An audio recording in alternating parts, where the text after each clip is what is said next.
Ladies and gentlemen, today we're going to talk about finding hope amid constant loss and change. Now, I want you to imagine this for a minute. Your mother died. You've been searching for answers. The universe has been sending you signs, but you're not seeing them. Finally, the universe sends you a sign that you cannot miss, and your life changes completely. This is Jana Din's story when she moved from school educator to shamanic healer. Now, I'm Frank Zaccari. This is Energy Healing and Integrative Wellness. My associates and I are putting together a plan for a series of energy and integrative wellness centers, which will provide the integration of complementary, energy, and alternative wellness. And this is how I met Jana. Now, her story is so powerful. Let's just get right to it. Jana, welcome to Energy Healing and Integrative Wellness. Thank you so much, Frank, for having me.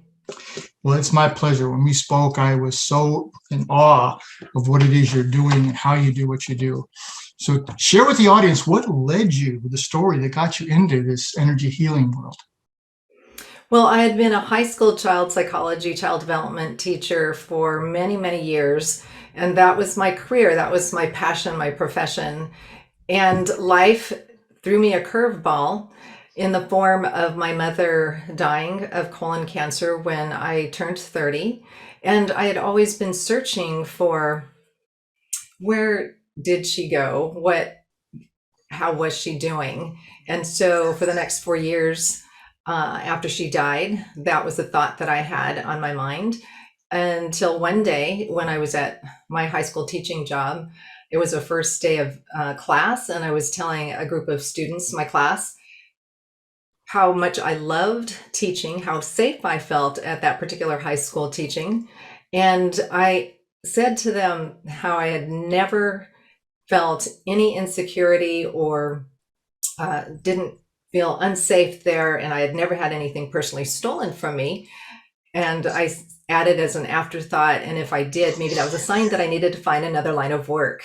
And lo and behold, 2 weeks after that, I was stepping out of my classroom. I had no students in the room. I had left my door unlocked for a couple of minutes to grab something from the teacher's room and walked back in. The bell rang, students walked in. Halfway through the period, the PE teacher walked into my room, had my purse, and long story short, that led to my Honda Accord being stolen and burned later that day. Oh my God. And so, yeah, very shocking. And so what happened was later on the following Monday morning, when I went to go identify my car, I was very extremely shocked. But after going to my classroom, I discovered that more things were stolen. My brand new classroom TV, computer player, and photocopy machine. And so that led to later on that afternoon, my girlfriend, who I had taught with for 15 years up until that time, my best friend, who was a couple of classrooms away from mine, walking over to me and telling me that she had dreamt that my car had been on fire a few weeks prior, and that she had heard my mom's voice saying that Jana was in trouble and she needed help. And if she didn't learn from this lesson, it would be much worse the next time. Oh so one does not just gloss that over. And so I said to her, when did you exactly have that dream? And she said that it was a few Saturdays before. And I determined that that was the exact 4-year anniversary of my mother's death. And so that launched me onto searching for meaning. Why did she dream that before it happened? What were my mother's words meaning for me? And then different world-class healers and spiritual teachers came into my life to teach me how to do healing work, which then led to me apprenticing with a shaman for pretty much for the next 7 years. And then subsequently, many more shamans after that walked into my life to teach me. And so I had this dual career, if you want to call it that, of providing healing work alongside of my high school teaching. And I ended up even providing that for our school, our high school. in the form of teaching the students how to use drumming as a mindfulness technique. I actually bought drums for my students to use. So that's how I got into this line of work. Well, now you met Dr. Steinhorn, correct? Yes. Expand a little bit on that. How he So in helped you. 2013, he contacted the shaman that was my main teacher and mentor. And he said that he and his wife had come to the Sacramento area where I live, and they were assuming positions at our UC University Hospital. And so he wanted to find out who the local shamanic healers were, because he had led and started many integrative medicine programs across the country. So we met with him one evening, and that led me and the others to go into the hospital and actually provide volunteer shamanic healing services for the critically ill and injured pediatric patients in the ICU.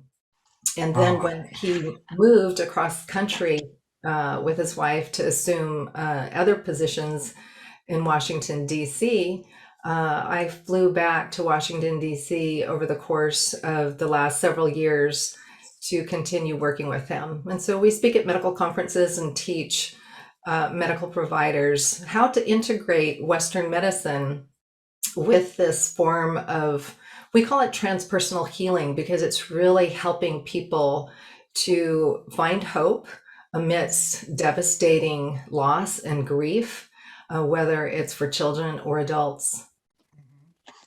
It's amazing. The story of the sign is, someone told me one time, Frank, the universe taps you on the shoulder, and if you don't respond, it pushes you.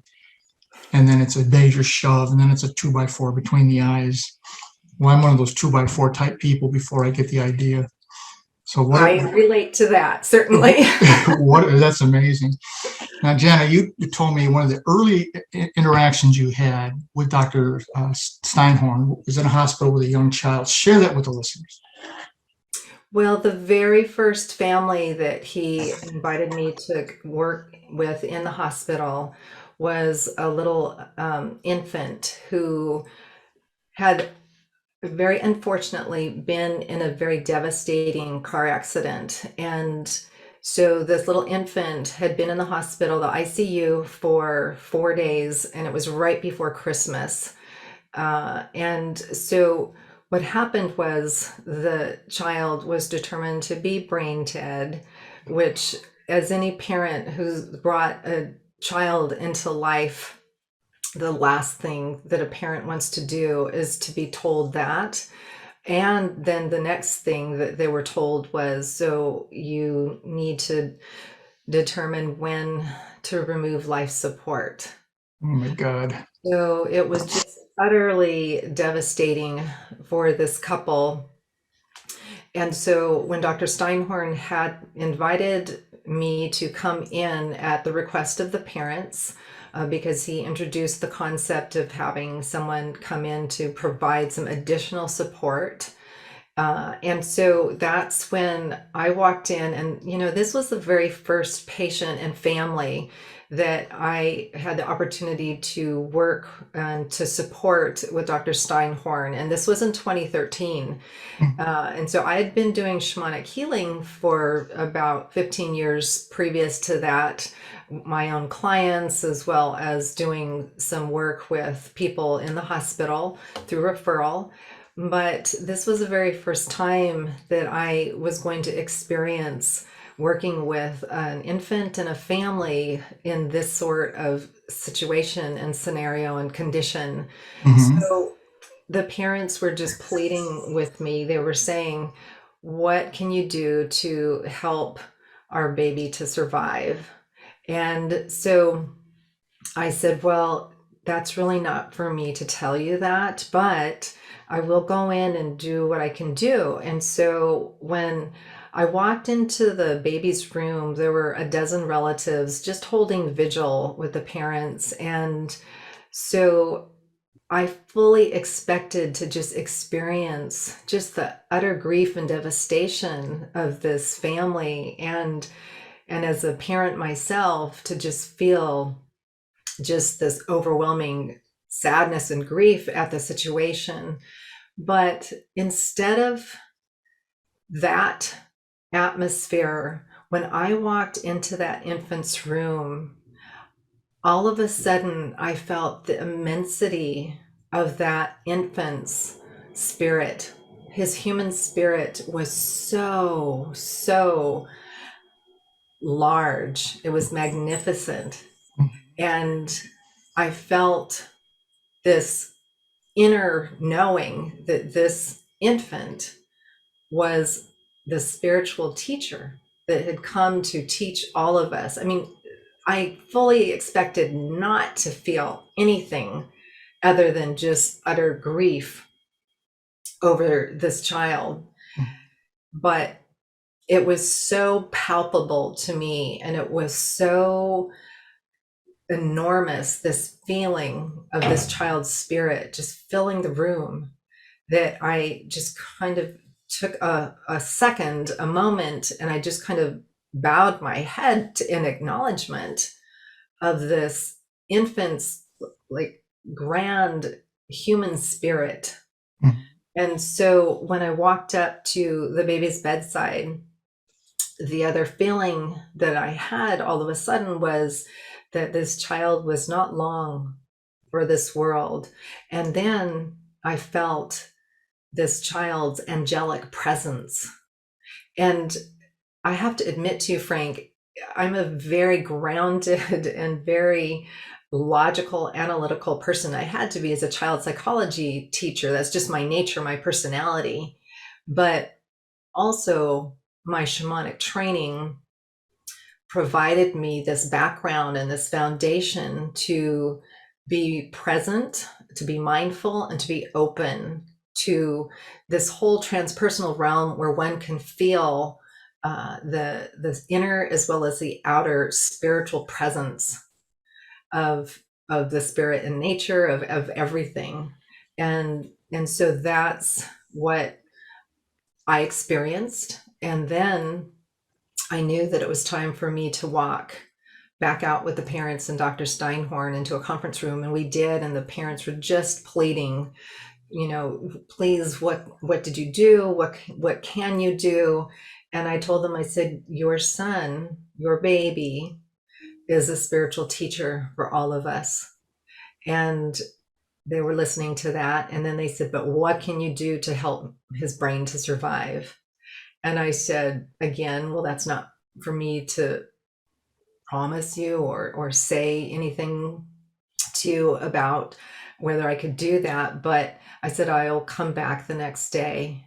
So I did. And what came to me was to propose to the parents, what if I facilitated you in connecting with your baby's heart, so that you connect heart to heart on a spiritual level, to assist you, you know, to help you to feel, you know, where he's at. And the mother immediately, you know, she said that she was Catholic, and she said she was very extremely skeptical and didn't believe that that was possible. And I said, I'm not asking you to believe anything, but just to bring an open heart and an open mind to this. And the husband immediately said yes, he wanted to try that. And so this is what the mother said to me. She said, we've asked the doctors to give our baby 3 more days because we'd heard that with some time, the brain swelling would go down from the car accident. And they were hoping beyond hope that the brain would somehow come back, you know, to life, really.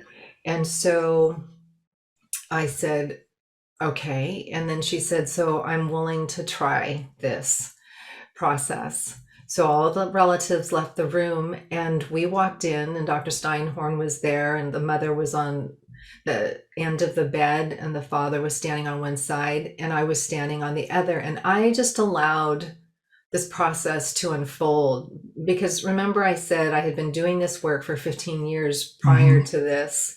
And so I knew that essentially I was intending to be an intermediary between the parents and their son on a spiritual level. And so what I allowed was the communication to flow out of me on behalf of the baby spirit and to connect with the parents. And so the words that came out of me were to the father at first. And what was said was, "What do you need to know right now?" And he said, "We need to know if you can survive this brain injury because we love you so much and we want to see you live your life. And we have so many hopes and dreams for you." And then the next words that were said to him were, "You need to not feel any guilt or blame yourself for the accident." And then the next words were, and they were very profound for me to even hear this being said, were, "I cannot leave in peace unless you release me in peace. Can you do that?" And so the father at this point fell silent.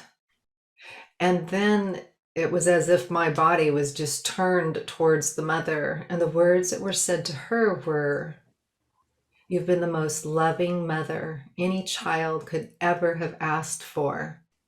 You love me more than life itself.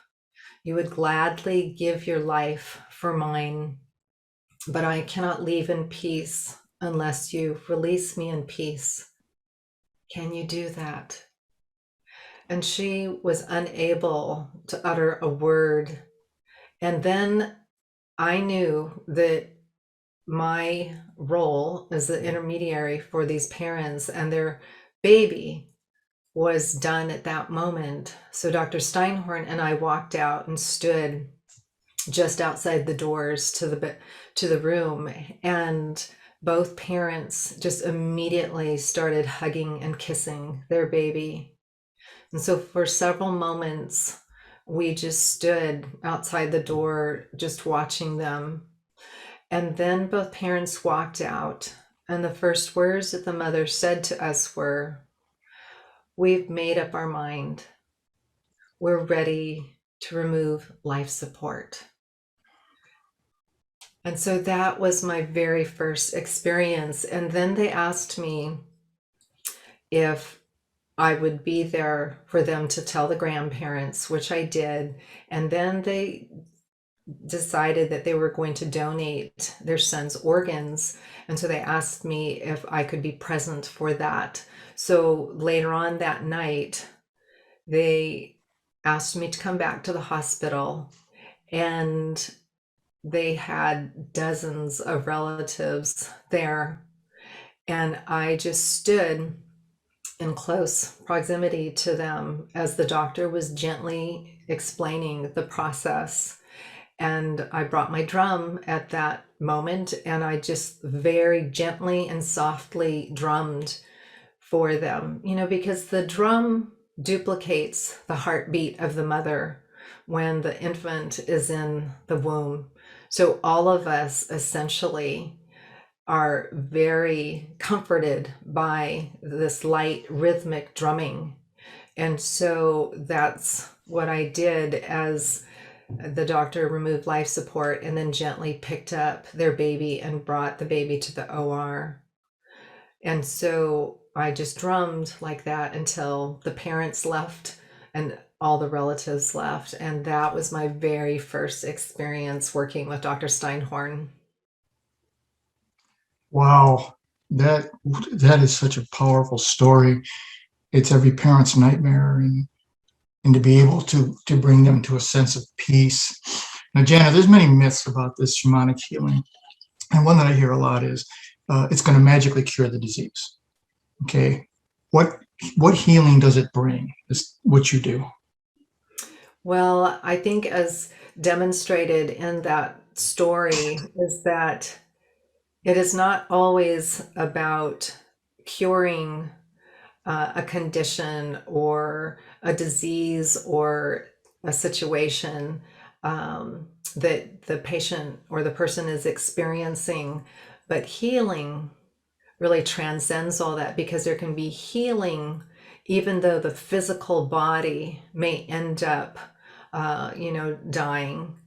The healing of the human spirit is what there is always space and opportunity for, if people know how to do that. And I think that's why shamanic healing can be so helpful and so powerful. It's just that oftentimes, most of the time, people just don't know about healing versus curing. I mean, curing, right, from Western medical standpoint, is to make the person, to restore them back to where they were before whatever happened to them.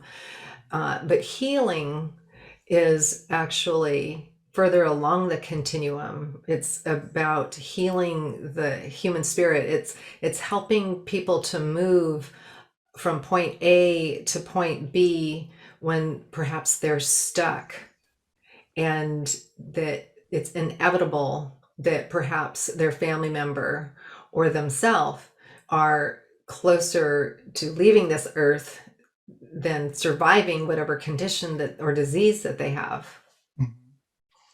It's almost as if the healing, which it takes a mindset change, is finding peace or removal of guilt. Is that right? Yes, that's always my intention, and my goal is to assist people in finding inner peace with whatever their circumstance or situation, health-wise or otherwise. And so achieving that inner sense of peace when there's no peace to be found, Frank, when there's absolute no peace to be found in some of these situations, as an outsider looking in, anyone would say, how could parents ever find peace when their baby is about to have their life support removed? And yet, Dr. Steinhorn and I have provided this additional sort of healing, in conjunction with the Western medicine that he provides to over 100, different families, patients, their relatives, the clinicians that care for them over these past 8 years that we've been working together. And I would say that 99.9% of them all express how much peace that they've been able to experience throughout the supportive process. It's an amazing thing. And one of the things you said to me was, think of how many parents who've lost a child, which is just, I can't even imagine. And then they started nonprofits to assist thousands and thousands of other children. That's part of the healing. Yes. And so part of the healing, I'm glad you mentioned that, is when we can assist people, families, parents, in figuring out what perhaps the higher purpose of them experiencing this devastating loss and with their child or their family member, because we also work with adults too.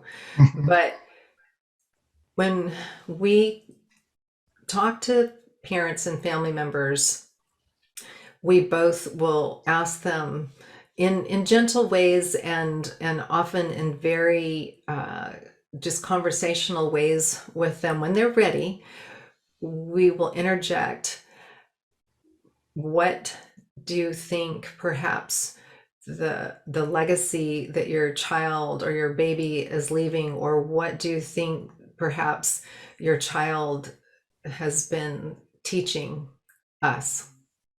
Wow. And when we can interject and propose that question to parents, just to kind of open the door to that their child's life, has a higher purpose, because I remember this one couple in particular who did this very thing that you were speaking about. They joined an established nonprofit, and this was 6 years ago. After their 17-month-old, they had to remove life support, and they have just brought so much healing to hundreds of parents over the past 5 years through this nonprofit, providing supportive services and retreats for all these parents who have lost a child. Wow. So when they can figure out the legacy that their child is living, the higher purpose for their child, for losing their child, Right. it's the most beautiful healing that they can be providing for themselves as well as on behalf of others.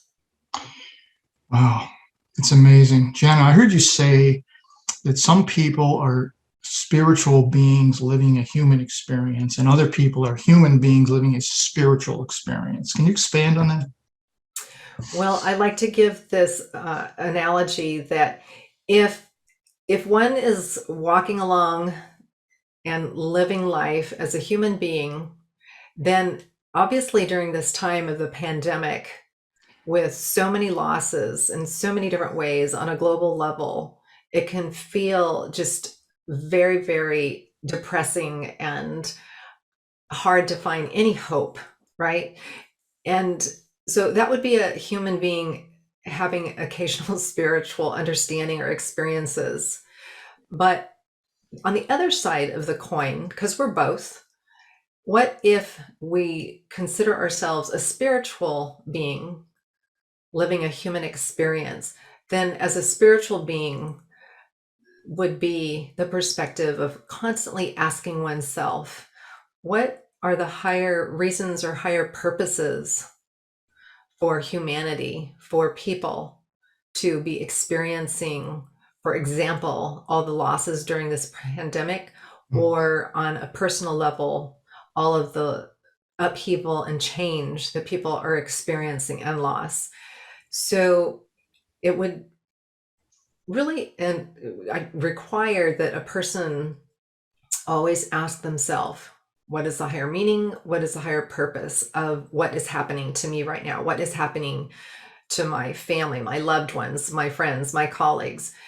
And when one can find that perspective more and more often each day, like what is the higher purpose for these things to happen, that nothing happens by accident, that there are these purposes, these higher reasons for things to happen, I would say then that there's the ability and the opportunity to find more hope with that perspective, being a spiritual being, having a human life or experience. And it's kind of like having what I say, a bird's eye view of life, flying up high like an eagle, let's say, and surveying what all is going down and unfolding in life, and just finding the higher overall purpose for any one thing to happen or that a person experiences in life.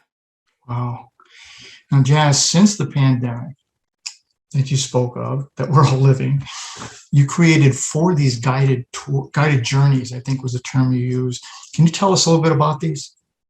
Yes. So it was suggested to Dr. Steinhorn and I that early on in the pandemic last year, that because so many patients were in isolation during the beginning of the pandemic, obviously the patients with COVID, as well as any other patient that was in the hospital at that time, and still so many patients are unable to have family and loved ones visiting them. It was suggested that we record some guided shamanic journeys. So a guided shamanic journey is essentially very similar to a guided meditation, guided imagery, guided visualization, where words are narrated.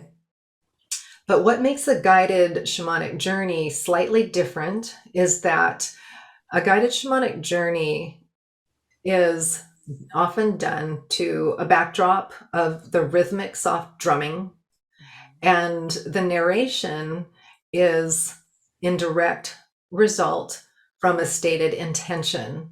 So a guided journey, I do not sit down and write the narrative ahead of time. I just simply either ask the patient if they're old enough to comprehend, or the client that I'm working with, what would you like to receive from experiencing this guided journey or this healing? And once they say what it is that they want to receive, sometimes they'll say clarity or peace or a feeling of more balance or harmony. And so I will start drumming, and then whatever it is that I start seeing in my mind's eye, I start narrating. And so we developed 4 different guided journeys that are available on our website, healingjourneys.life. And what we essentially did was, one intention for the first journey was for patients in isolation. And with the background of the drumming and the narrative that unfolded for that, basically that one, the purpose was for patients to feel that they were really being loved and supported and connected to their family members. And then the second guided journey was for the family members of those in isolation. And then the third journey was for medical providers and first responders, because as we know, they have been experiencing just so much overwhelm and stress from Yes. all of the patients that they've had to deal with. And then the fourth journey was for anyone in general experiencing anxiety, tension, worry, loss, stress, which essentially seems to be most Everybody. of us at one point or Everyone. another. Exactly. Yes. And each of these journeys ranges in length between 7 minutes and 12 minutes. And they're accompanied with beautiful images that I sourced from the internet. And so a person can watch them on YouTube, and then afterward they can just listen to the guided journey on their phone whenever they need to. And you mentioned the drumming is part of a heartbeat and a connection, and you have your drum with you. Would you show us a little bit of how that I would works? love to. So the drum I use is actually a Celtic drum. And a Celtic drum is not used with a drumstick like what I'm using, but this combination seems to be the most effective. Like I said, I use drums with my high school students. So I own about 30 different drums, but this drum has been with me around the world, literally providing healing work for thousands of people over the years, the 20 years that I've been doing this work.